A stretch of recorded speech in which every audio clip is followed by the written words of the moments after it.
জমিগুলি যদি আল্লাহ বলে আমি ভিজাইয়া দেব, ফসল উৎপাদনের জন্য আমি উপযুক্ত করে দেব, উর্বর করে দেব, তাহলে বেশি সময় লাগবে না, কয়েক মিনিটের ভিতরে গোটা বাংলার জমিনকে আল্লাহ ভিজাই দিতে পারে কিনা?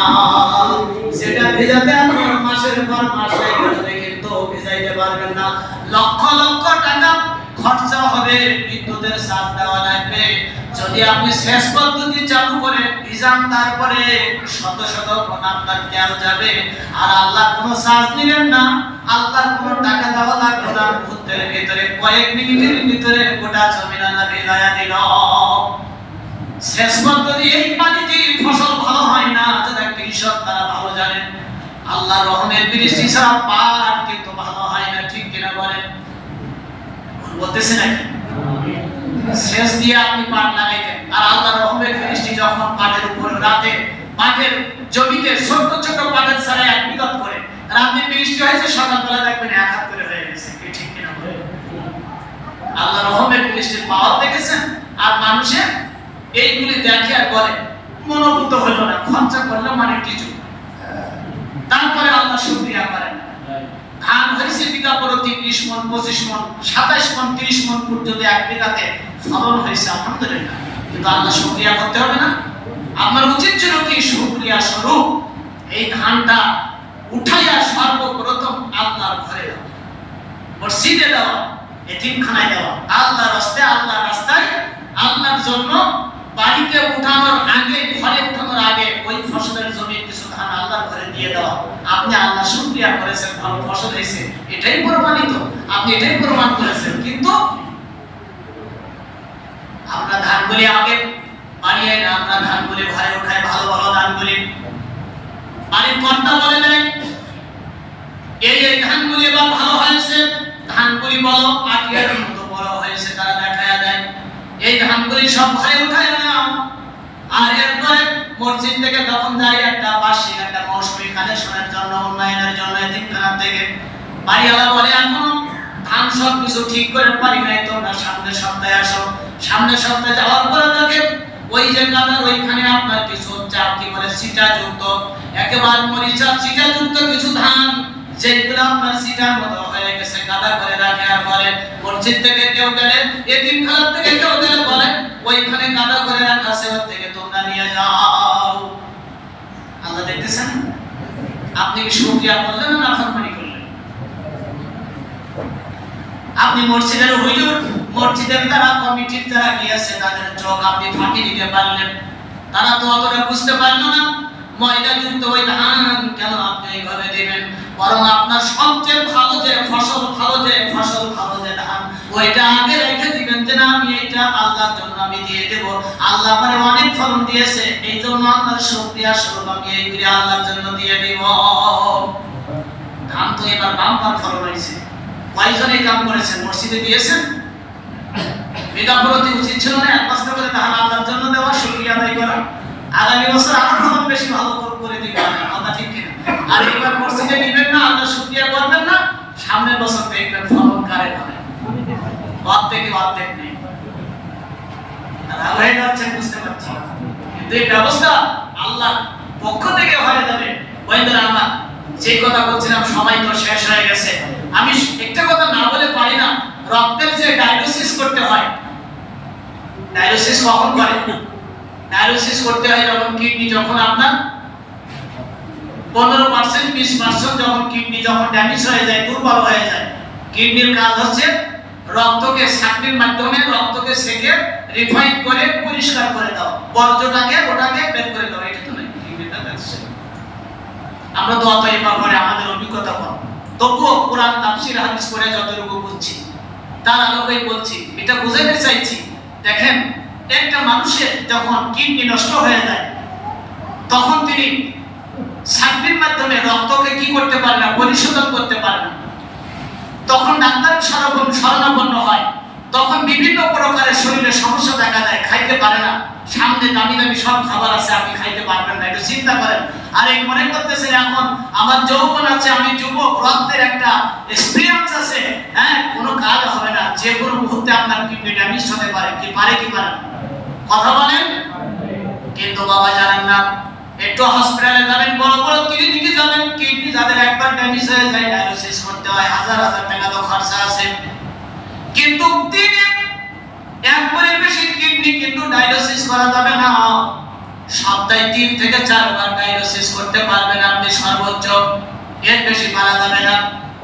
কিন্তু কি যে কষ্ট, কি যে ব্যথা যন্ত্রণা কিডনি ডায়ালিসিস করা, এই রক্তের ডায়ালিসিস পদ্ধতি কত যে যন্ত্রণাদায়ক পৃথিবীর জমিনে।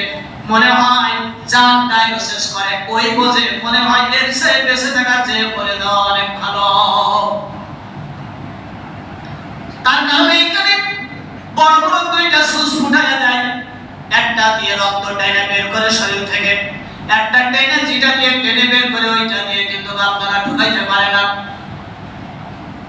একটা দিয়ে টেনে বের করে, আরেকটা দিয়ে আপনার রক্তটা শোধন করে পরিষ্কার করে, কৃত্রিম পদ্ধতিতে তারা রক্তটাকে শোধন করে পরিশোধন করে, আরেকটা নল দিয়ে আপনার শরীরের ভিতরে রক্ত ঢোকায়।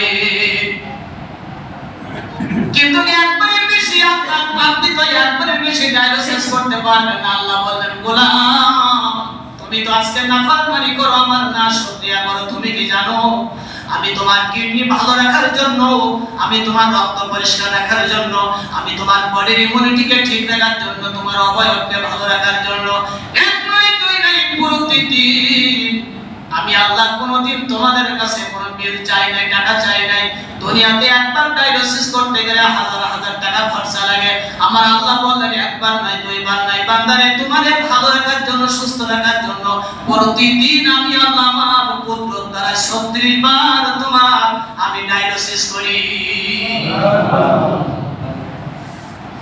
জি আল্লাহ আপনার আমার শরীরকে ভালো রাখার জন্য, কিডনি ভালো রাখার জন্য, আমার রক্তকে পরিশুদ্ধ রাখার জন্য, পবিত্র রাখার জন্য, আপনার বডিকে ভালো রাখার জন্য যে আল্লাহ পাক প্রতিদিন তিনি কুদরত দ্বারা 36 বার ডায়ালিসিস করে আপনার শরীরকে সুস্থ রাখলেন। এই আলোচনা শোনার পরে মন কি চাইবে একটু চিন্তা করে না করতে, আজকে থেকে আর চিন্তা করবেন যে আল্লাহ এত দয়া করেছেন, আমি কেমনে আল্লাহর সঙ্গে নাফরমানি করব, আল্লাহর সঙ্গে আমি কেমনে নাফরমানি করি, কেমনে আজান শুনে মসজিদে না যায় আমি নাফরমানি করি। অনেক কথা বলার ছিল কিন্তু বলতে পারলাম না, বড় আফসোস। শুধু তাই না, এই কিডনি যে আমাদেরকে 36 বার ডায়ালিসিস করছেন, মানব দেহের ভিতরে একটা কুদরতি আল্লাহ পাক এসে কুদরতের হুকুম কুদরত দ্বারা বাঁচাই রেখেছেন। আশ্চর্য হয়ে যাবেন আপনারা কেমনে আল্লাহ বাঁচাই রেখেছেন। এর পরবর্তীতে আজকে আমরা আল্লাহরে চিনলাম না, আল্লাহরে বুঝলাম না, কিন্তু আপনার 36 বার আল্লাহ আপনার ডায়ালিসিস করবে, আল্লাহ আপনার চোখের দৃষ্টি শক্তি কেড়ে দিবে না, আল্লাহ আপনার কিডনি নষ্ট করে দিবে না, আল্লাহ আপনার ব্রেন স্মৃতি শক্তি আল্লাহ পাক মস্তিষ্ক বিকৃতি করে পাগল বানিয়ে দিবে না। এই সব কিছু আল্লাহ পাক যদি ভালো রাখতে চান, আপনার সঙ্গে কানেক্টিভ যদি আপনি রাখতে চান, করতে চান, তাহলে দুনিয়ার মধ্যে একটা জায়গা, সেটা হলো মসজিদ। আমি আপনাদেরকে অত্যন্ত পরিষ্কার বাংলায় বুঝাইয়া দেয়, এই দুনিয়াতে আপনার সমস্ত থানার জেলার খাদ্যগুলি যে জায়গায় একত্রিত করে রাখা হয় ওটারে কি বলে? খাদ্যের গোডাউন। আছে না নেই? থানায় জেলায় আছে না নাই? কিন্তু এই দুনিয়ার ভিতরে আল্লাহ যত রহম, আল্লাহ রহম আর বারাকাত জায়গা, সমস্ত রহমের গোডাউন হলো দুনিয়ার মসজিদ। জোরে বলেন সুবহানাল্লাহ। আল্লাহ রহমের গোডাউন কোনটা বলুন? আরো জোরে বলেন কোনটা? মসজিদ। এই মসজিদ হচ্ছে রহমতের গোডাউন। পরিষ্কার বাংলায় বুঝে নেন, যেখানে আপনার রহমতের গোডাউন সেখানে আমরা নাই। কথা ঠিক কিনা বলেন?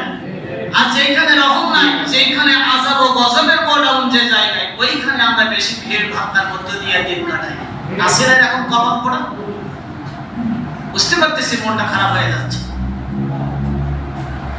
এই জন্য আপনি যখন মসজিদে আসবেন, মসজিদ হচ্ছে দুনিয়া রহমতের গোডাউন। কোন মানুষ যখন মসজিদে আসে, রহমতের গোডাউনের ভিতরে এসে ঢুকে যায়। তার দলিল হলো মসজিদে যখন কোন মানুষ যখন মসজিদের ভিতরে যখন প্রবেশ করে, তখন একটা দোয়া আছে। মসজিদে দেখবেন দরজায় আছে না নেই? আল্লাহুম্মা তাহলি আবওয়াব রাহমাতিক। আল্লাহু আকবার বলেন। হে আল্লাহ রব্বি কারীম, তুমি আমার জন্য তোমার রহমতের দরজাকে আল্লাহ তুমি খুলে দাও।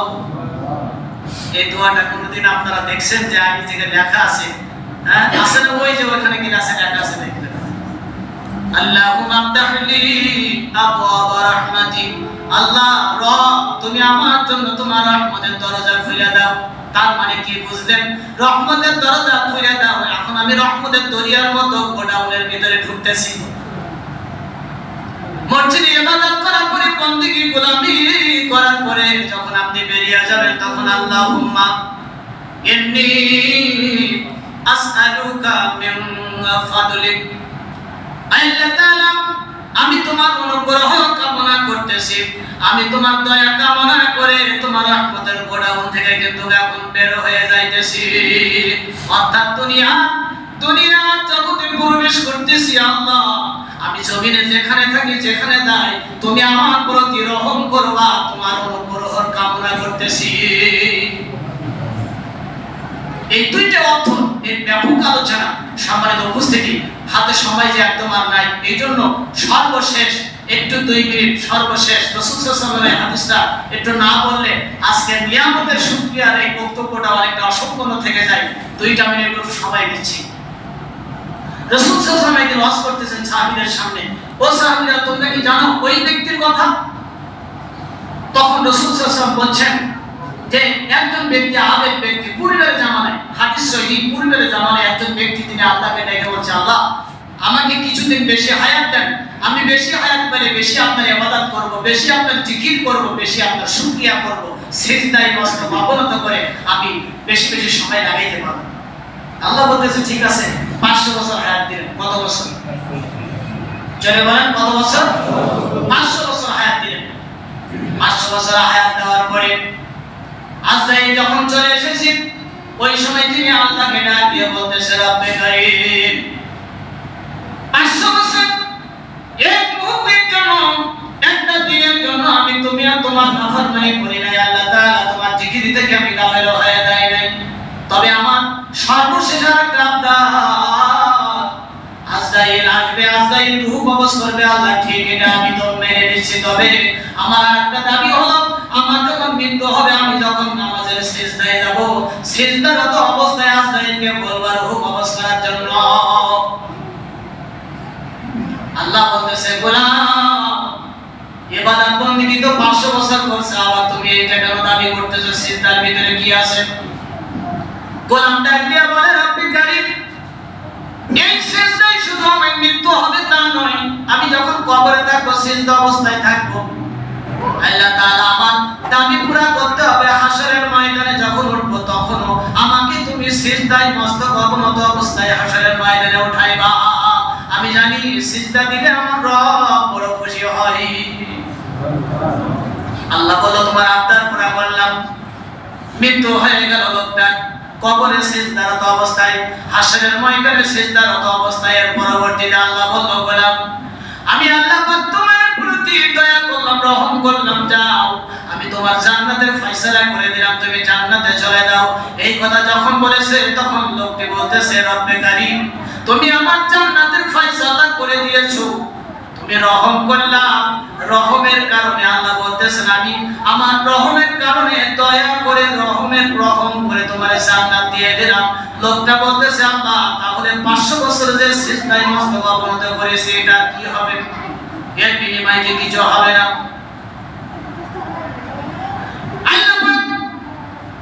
আল্লাহ পাক বলল, তুমি কি ইবাদত করে, তুমি কি সিজদা দিয়া ইবাদত করে তুমি ভেস্তে যাইতে চাও? লোকটা তখন কিছুই বলে না, কিন্তু আল্লাহ তার আকুতি বুঝতে পারছে। আল্লাহ ফেরেশতা পাঠিয়ে দিয়ে বলল, ফেরেশতা যাও হাশরের ময়দানে তুমি যাও, এক পেয়ালা পানি নিয়ে একটু দূরে অপেক্ষা করো। একদিকে হাশরের ময়দানে যখন আপনার সূর্যটা মাথার উপরে চলে এসেছে, কোথায় আসছে? সূর্যটা যখন মাথার উপরে এসেছে, এই সূর্যের এত প্রচন্ড তাপ, এই সূর্যের তাপে যখন হাশরের ময়দানের মানুষগুলি যখন পানি করে যখন চিৎকার করে কাঁদতেছে, তার কারণ হলো সূর্যটা 9 কোটি 30 লক্ষ মাইল দূরে, এরকম 13 লক্ষ পৃথিবী এরকম 13 লক্ষ পৃথিবী যত বড়, এরকম 13 লক্ষ পৃথিবীর সমান হলো একটা সূর্য। ওই 9 কোটি 30 লক্ষ মাইল দূরের সূর্য এক বিগত মাথার উপরে এসে যখন তাপ দেওয়া শুরু করেছে, তখন ওই ব্যক্তি তখন সূর্যের তাপে তিনি কাঁদতেছে আর বলতেছে যে পানি পানি করে চিৎকার করতেছে। তখন তাকায় দেখে একজন ফেরেশতা রূপী একজন ব্যক্তি পানির পেয়ালা নিয়ে দাঁড়ায় রয়েছে। ওরে দৌড়ায়া দৌড়ায়া ওইখানে যেয়ে বলল যে আমাকে এক পেয়ালা পানি দাও, সূর্যের তাপে হাসরের ময়দানে কলিজা শুকায় যায়, এক পেয়ালা পানি দাও, আমি পানি খেয়ে কলিজাটা একটু ঠান্ডা করতে চাই। ফেরেশতা তখন ডাক দিয়ে বলল, এ আল্লাহর বান্দা, আমি তোমাকে পানি দিতে পারি, তবে একটা শর্তে। বলে কি শর্তে? যত শর্ত বলবা মানবো, তবে পানি দিতে হবে। বলে তোমারে পানি দিতে পারি, পানি দিতে পারে, তুমি যে 500 বছর ইবাদত বندگی করছো ওর বিনিময়ে তুমি পানি দিবা। 500 বছরের ইবাদত বندگی দেওয়া লাগবে, বিনিময়ে তুমি পানি পাবা। লোকটা বলল ঠিক আছে, আমি তাতেও রাজি। এইবার 500 বছরের খুব ভালো করে বোঝেন, 500 বছরের ইবাদত দিয়ে গেছে, বিনিময়ে এক পেয়ালা পানি দিয়েছে। পানি খাওয়ার পরে বলল খুব শান্তি পাইলাম। আল্লাহ বলল বলা 500 বছর যে ইবাদত করছিস এক পেয়ালা পানি দিত শেষ, তাই এবার ভেস্তে দেবা কি দিয়ে? কোন আমলের দ্বারা দেবা ভেস্তে বলো? তখন লোকটা কাঁদতেছে, বুঝতে পারছে, বলল আল্লাহ ভুল হয়ে গেছে, বড়ই ভুল করে ফেলেছে। আল্লাহ তোমার রহম ছাড়া, আল্লাহ তোমার দয়া ছাড়া আমাদের এই ইবাদত বندگی দিয়ে আল্লাহ ভেস্তে যাইতে পারবে না। কি কথা ঠিক কিনা বলেন? এই জন্য প্রমাণ হলো আল্লাহ রহমত আর দয়া দিয়ে গোটা সৃষ্টি জগৎকে আল্লাহ বাঁচিয়ে রেখেছেন। জোরে বলেন সুবহানাল্লাহ। সম্মানিত উপস্থিতি, এই জন্য আসুন আমরা সার্বক্ষণিক সব সময় আল্লাহ জিকির করব, আল্লাহ শুকরিয়া করব, ইবাদত বندگির মধ্য দিয়ে আমাদের